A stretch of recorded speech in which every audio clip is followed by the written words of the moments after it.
Bonjour à toutes et à tous, c'est Hermès, j'espère que vous allez bien, j'espère que vous avez apprécié le replay du live des rois du Bitcoin de vendredi à 12h30. Si vous l'avez loupé, je vous le remets en haut à droite de cet écran. On va parler Bitcoin, évidemment up only 82 000 dollars pour Bitcoin to the moon bro. C'est le bull run, il a bien commencé, il est bien là, ça a été validé, puis une expansion par rapport à ce range qui durait depuis maintenant 8 mois qu'on avait pas trop mal réussi à timer. Rappelez-vous, c'est cette fractale des 32 semaines avant une expansion à la suite d'une consolidation. Alors maintenant, on attend quoi pour rentrer? Et on l'attend pour quand? On en parle maintenant.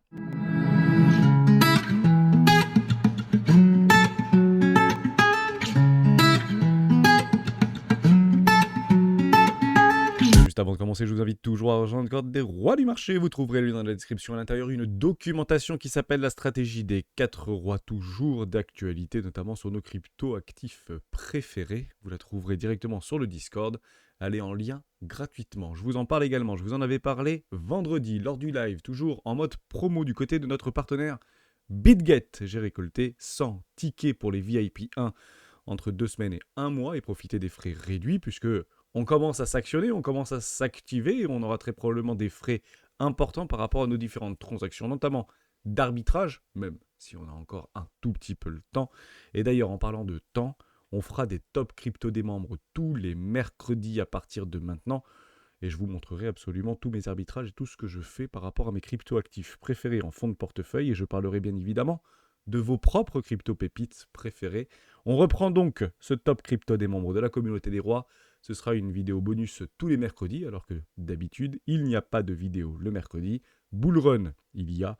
Donc vidéo, il y aura et ça nous aidera. J'espère que ça vous plaira. Également, je l'ai mis pour un temps limité. La formation offerte, 2 heures pour l'initiative des rois, si vous venez juste de rejoindre la communauté, si vous venez de découvrir les crypto-monnaies, même si ça fait des mois, peut-être des années que vous en entendez parler, je vous offre les 2 premières heures. Vous avez tous les liens dans la description.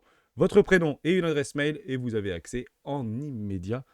Allez-y sans plus attendre. Bon, Bitcoin, c'est boule, et évidemment, avec une magnifique bougie d'expansion, de prise de liquidité, et on tient les clôtures. Ici, j'appelle ça une émotion. On attendra donc une confirmation, clôture, puis l'acceptation avec la bougie de cette semaine, ici du 11 novembre, la semaine du 11 novembre, puis on jouera donc l'accélération. Mais on va attendre quoi en réalité? C'est extrêmement simple, ça va être peut-être relativement rare de l'observer dans ces cages ici d'expansion, le premier arrêt du précédent flux, tout simplement. Donc ici, vous aviez un flux qui démarrait depuis les bottoms historiques en novembre 2022, et on essayait de choper quoi? Le premier arrêt, tout simplement, de tout le précédent mouvement, et vous l'aviez eu ici. On part, on vient chercher le premier arrêt, chasse à liquidité, prise de liquidité, expansion. Ici, on arrive sur un haut, on va chercher un premier arrêt, latéralisation, prise de liquidité, expansion, mais on n'est pas allé chercher un nouveau plus bas, donc le trade n'a pas été invalidé. On continue avec une magnifique expansion de flux ici. On vient chercher le premier arrêt, expansion, et on fait exactement la même chose. Ici, on vient chercher le premier arrêt de tout le précédent mouvement. On fait l'expansion, on casse, zone de rechargement d'achat, et on rentre dans un range. Pourquoi? Puisque on a fait le premier arrêt de tout le précédent mouvement. Maintenant, celui-ci, faudra plus l'attendre. Donc si vous avez ici un premier arrêt de tout le précédent mouvement qui s'était positionné exactement sur les 50 900 dollars, il ne faut plus l'attendre malheureusement, ce sera extrêmement rare d'aller le chercher. Donc on met ça de côté, même si on le conserve au coin de notre tête, et on va chercher tout simplement des premiers arrêts du flux actuel. Et ici, vous allez le voir, aux alentours des 70 000 dollars, il y a beaucoup de confluence autour de ces 70 000 dollars.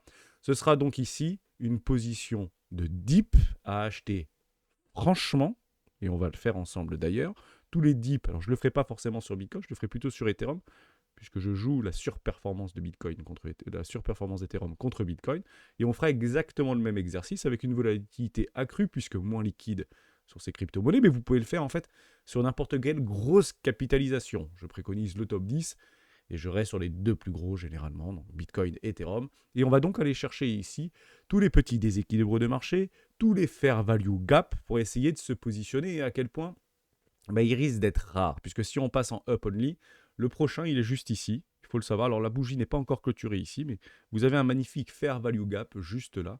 Entre les 70 000 dollars et les 74 000 dollars, On tire la poire aux deux, on se met en plein milieu et on va chercher ici, au niveau d'un busy, très exactement, les 72 700, 72 600 $. Rappelez-vous de ce chiffre. Pourquoi? Puisqu'on peut aller chercher, maintenant qu'on a eu une expansion, donc une résolution de ce range qu'on attendait patiemment pendant les 8 derniers mois, potentiellement un gamma squeeze qui peut se mettre en position avec notamment nos options préférées. Regardez un petit peu au niveau du max swing price, très exactement les 73 000 $ pour le 15 novembre. Et on pourrait aller chercher un gamma squeeze si on venait à s'affranchir des 80 000 $. Incroyable, nous y sommes. Donc si au 15 novembre, nous sommes au-dessus des 80 000 $, bah ça fera beaucoup de Bitcoin à acheter pour des market makers et des échangeurs qui proposent ce type de contrats dérivatifs vis-à-vis des contrats options. Et on a exactement le même point d'appui pour le 29 novembre, avec des énormes strikes ici, 80 000 $ également. Gamma Squeeze, et on irait le chercher également pour le mois de décembre, avec un magnifique Gamma Squeeze ici, mais pour les 100 000 $. Alors je vous le dis, puisque c'est les plus grosses expirations annuelles, généralement le mois de décembre, on part de plusieurs milliards, voire dizaines de milliards pour cette fin d'année 2024, surtout qu'il y a une forme de FOMO qui est en train d'être mise en place, notamment du côté des institutionnels. Pourquoi institutionnels? Parce qu'il faut regarder du côté des ETF et des inflows, avec plus de 1 milliard de dollars, notamment du côté de BlackRock, et c'est soutenu actuellement. Je vous le dis, par rapport à les targets et les objectifs qu'on s'était donnés depuis l'approbation des ETF au comptant Bitcoin, c'était le 10 janvier 2024, on était parti. Donc, vous regardez ce chiffre ici, il y a marqué 25 000 $. Le minimum, ce serait 150 000 $. Par rapport à des modèles vis-à-vis d'une pondération sur des portefeuilles, notamment institutionnels et de smart money. Donc, le minimum qu'on devrait voir par rapport à ce cycle, qui vient de s'accélérer, donc on n'est plus ici dans une expansion, puisque les ruptures haussières, on les a eues il y a des années maintenant, en novembre 2022, donc janvier 2023. Maintenant, on va chercher les accélérations, ce qu'on appelle les climax run. C'est une accélération, c'est up only, et donc il ne faudra pas aller chercher, oui, mais si ça revient sur du weekly par rapport à une SSB, SSA, non, on n'est plus dans un range ici, on est maintenant, et on re-rentre dans une tendance de flux, et généralement les flux, notamment sur la cyclicité des marchés du côté de Bitcoin, sont violents, et sont violents à la hausse. Ici, vous pouvez aller et chercher éventuellement, et on va en parler dans cette vidéo, par rapport à des targets de prix de grands investisseurs, notamment de la cryptosphère, nous le proposent aux alentours des, je vous le dirai à la fin de la vidéo, mais voyez ici un 150 000 $, 150 milliards de dollars minimum, jusqu'à 300 milliards de dollars sur une target de FOMO, soit dit en passant, mais ça peut être complètement envisageable. Donc, à se poser la question, c'est déjà fini? On va se prendre un magnifique retour dans les cordes? Non, ça va rester très boule et ça va rester très probablement up only, malgré le fait que nous avions des billets de range vis-à-vis de notre order flow ici par exemple. Les fundings sont positifs, les open interest dépassent les 20 milliards de dollars d'open interest, tout le monde est up, tout le monde est boule et on va finir par se faire avoir. Non, absolument pas, puisqu'on rentre en tendance ici. Et si vous reprenez par rapport à un historique de cours, je vais passer en daily, on était monté bien plus haut que ça pendant l'année 2020 et 2021 notamment. Donc ne pensez pas, par rapport à une visibilité qu'on a eue sur un historique, regardez plutôt ce qui s'était passé lors des cycles précédents. Et surtout que au cycle de 2021, ça avait été catalysé, guidé, drivé, notamment par des ajouts de liquidités extrêmement massifs du côté des banquiers centraux. Ici, toutes les planètes sont alignées. Donc si on avait, et si on n'a pas, pour ce cycle-ci, des ajouts monétaires massifs, on aura quand même une rotation de capitaux, notamment du côté institutionnel, par rapport à des produits financiers dits réglementés comme les ETF, qui vont pouvoir drainer des capitaux qui sont extrêmement importants. Je vous le donne et je vous le redis, si on avait exactement la même amplitude vis-à-vis de la capitalisation boursière de l'or depuis le début de l'année 2024, donc sur les 6-8 derniers mois ici, 12 derniers mois, ça fait à peu près 5 000 milliards de dollars de capitalisation supplémentaire, notamment du côté de l'ETF Gold. Si Bitcoin avait reçu cette capitalisation, donc ces flux de capitaux, il serait à l'heure où je vous parle à 300 000 $. Alors qu'il n'y a pas eu plus d'injection monétaire du côté des banquiers centraux, notamment vis-à-vis du gold. Donc c'est très psychologique, vous l'entendrez bien, mais partez du principe que l'argent, il y est, il est là, et il circule. Et il semblerait que Bitcoin ait son heure de gloire sur ces dernières semaines, donc 2 semaines ici, qu'on est en up only, on est trop content de l'observer. Target de prix atteinte, 80 000 $, nous l'avions vu ensemble. Alors je ne sais plus sur quelle petite charte j'avais vu ça, Mais on était parti sur du 80 000 $. Ça a complètement été validé. On est très content de l'observer. Maintenant, on va chercher la prochaine target qui se trouve. Alors, je vais essayer de vous la retrouver. Ici, par rapport à XBT, vis-à-vis de ces canaux ascendants. Donc, on va récupérer le momentum précédent par rapport au bear market sur une déviation. Certains parleront de bullback, certains parleront de tout ce que vous voulez. La belle target qu'il faut et qu'on avait visé, nous, pour la fin de l'année 2025, c'est 90 000 $. On devrait... Bon, on s'en rapproche, j'ai presque envie de vous dire, donc assez content de l'observer. Un petit gamma squeeze qui permettrait tout simplement d'aller le chercher bien plus rapidement que nous pouvons y penser. Pas mal de gaps qui sont en train de se mettre en place. Ce sont des gaps communs. Ils viendront très probablement à être comblés, ces gaps ici. Et donc, on revient par rapport à ces busy entre les 73 000 $ et les 70 000 $ pour venir combler des premiers gaps. Et je vais vous dire quelque chose d'extrêmement important. Et vous avez raison. Tous les gaps que vous voyez en dessous sont censés être comblés. Il sera en fait invalidé par rapport ici à des gaps à venir combler sur des gaps de rupture. Le dernier gap de rupture que nous avons eu, il était ici. C'était en janvier 2023, un petit gap de rupture. Et en fait, celui-ci, on n'est pas censé aller le combler. Mais vous voyez, si vous regardez en dessous, il y a d'autres gaps. Oui. Donc ces gaps qui sont en dessous, qui représentent en fait un ratio de 9 pour 10, hein, donc vous avez 90% de chance de venir combler le gap que vous avez laissé de côté, oui, hors gap de rupture. Donc ici, ceux qui sont à 11 000 $, hors attaque protocolaire ou tout ce que vous voulez, hein, 10 000 $ ou en dessous, ne sont plus censés être comblés par rapport à un gap de rupture. C'est clairement ces gaps-là qui nous donnent un changement de polarité d'une phase d'une phase de tendance baissière à une phase de tendance haussière. Donc on l'a vu, on l'a d'ailleurs joué ensemble, cette rupture haussière. Et à partir de là, tous les gaps qui étaient entre étaient censés être comblés jusqu'au prochain. Tout simplement, gap de rupture. Donc je vous fais comme suit. Ça, vous allez le regarder de façon extrêmement rapide. On part up only, on donnera des targets juste après. Derrière, on s'effondre littéralement, voire beaucoup plus profondément, et on se retrouve avec un nouveau gap de rupture, juste ici. Et à ce moment-là, très précisément, donc on sera en 2026 à ce moment-là, si on suit la cyclicité parfaitement, je vous dirai le gap ici de janvier 2024, le gap de octobre 2023, le gap de septembre 2023 ou de mars 2023, avec le gap de rupture, ne sont plus censés être comblés, et on se repositionnera ici tout simplement. Alors c'est quelque chose à main levée, mais je préférais vous le proposer et comme ça bien le représenter pour ne pas en fait se créer des billets pour dire il faut aller combler le gap tout de suite. Non, le gap il sera comblé très probablement, mais il peut très bien être comblé dans 2 ans comme il l'avait été précédemment. Voilà, vous avez des objectifs au niveau des targets de prix, on va vous les donner juste après. Breakout. Vous avez observé un breakout sur des afflux monétaires massifs du côté des stablecoins. Ça, c'est quelque chose que je regarde avec une intention extrêmement particulière parce que c'est clairement ce qui catalyse l'intégralité des amplitudes de mouvement.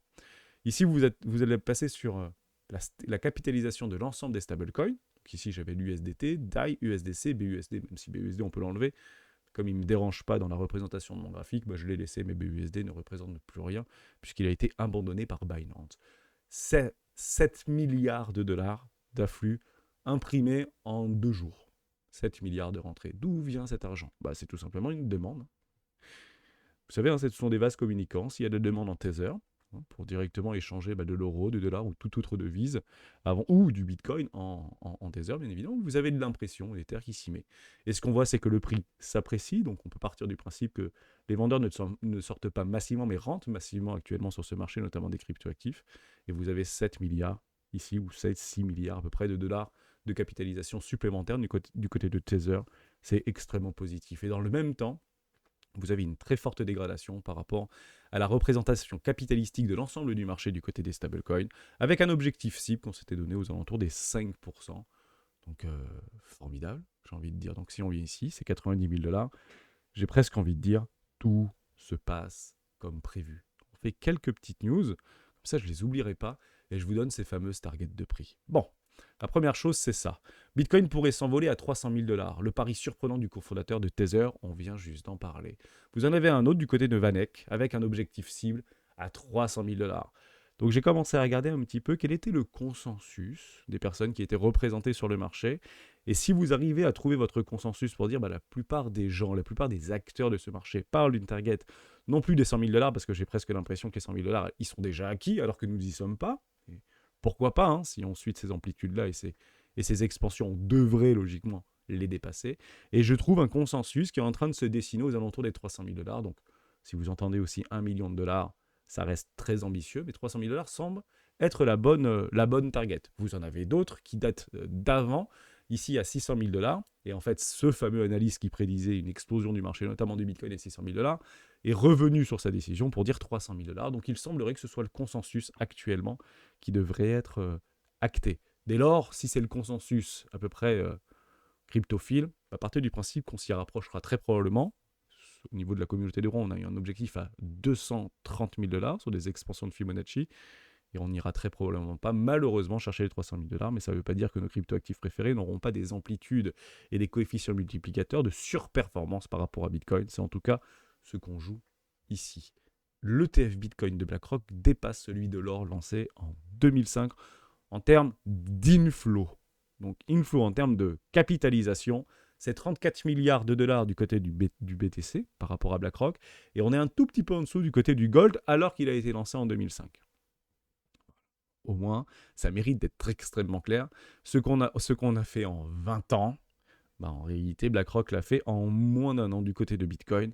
Ça permet en fait de nous repositionner par rapport à cette violence inouïe qu'il y a vis-à-vis de ce produit financier. Alors oui, BlackRock n'est pas spécialisé dans l'émission des ETF au gold, et c'est un fonds de portefeuille, si vous voulez, qu'il propose à ses clients. Et on pourrait presque partir du principe que peut-être qu'on est arrivé au bout finalement. Ainsi, aujourd'hui, par rapport au marché plus traditionnel, l'ensemble des acteurs du marché vis-à-vis de BlackRock, smart money institutionnel ou clients de BlackRock, ont positionné que 35 000 ou 34 milliards de dollars vis-à-vis de BlackRock de l'ETF Gold. Est-ce que ça veut dire qu'on va tout simplement s'arrêter?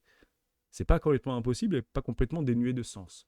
C'est tout simplement en fait ce ratio par rapport à une représentation qu'on peut avoir vis-à-vis de Bitcoin qui est tout simplement 10 fois mieux par rapport à un acte de réserve de valeur.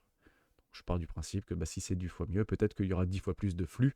Donc ça reste un biais très psychologique, encore une fois, par rapport à un scénario qu'on peut se donner. Mais tant que les flux sont haussiers, tant que les flux sont rentrants, c'est juste formidable de l'observer. Et personne n'aurait pu penser qu'il y aurait eu autant d'argent qui serait rentré en aussi peu de temps au sein de ces ETF Bitcoin. Maintenant, ce dip. Parce que si maintenant, Hermès, tu nous expliques que c'est up only, en fait, tu nous invites à acheter et à mettre all-in sur ce marché. Absolument pas. Si vous voulez avoir des bons catalyseurs par rapport à une forme de dégradation, il faudra des excellentes nouvelles. La prochaine excellente nouvelle, alors, on peut parler encore de MTGOS qui déplace 44 000 bitcoins, donc à peu près 2 milliards de dollars environ. Ok, why not, pas de problème avec ça. Moi, ce que j'attends, ce sont des excellentes nouvelles qui permettent d'actionner et de faire rentrer sur ce marché de nouveaux capitaux. Le seul que je vois réellement, c'est celui-ci à très court terme.